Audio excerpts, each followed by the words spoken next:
আসসালামু আলাইকুম ভিউয়ার্স, আজ আমি আপনাদের জন্য বিফ রেজালার রেসিপি নিয়ে আসলাম। আমি এই রেজালাটা নারিকেলের দুধের পোলাও দিয়ে উপভোগ করেছি।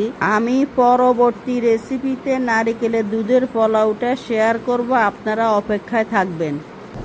পেঁয়াজ কুচি, কাঁচামরিচ পেস্ট, টমেটো, রসুন, আদা 1.5 টেবিল চামচ, ধনিয়া 1 চা চামচ, জিরা 1 চা চামচ, লাল মরিচ সামান্য, শাহি গরম মশলা সামান্য। তেলটা আপনাদের আন্দাজ মতন দিবেন।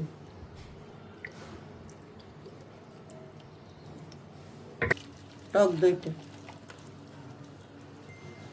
সামান্য একটু হলুদ দিবেন, এটা অপশনাল। বাদাম বাটাটা দেখাতে ভুলে গেছে, আপনারা বাদাম বাটাটা দিয়ে দিবেন। এলাচি, দারচিনি, তেজপাতা, লবণ আপনাদের স্বাদ মতন, চিনিটা আপনাদের স্বাদ মতন।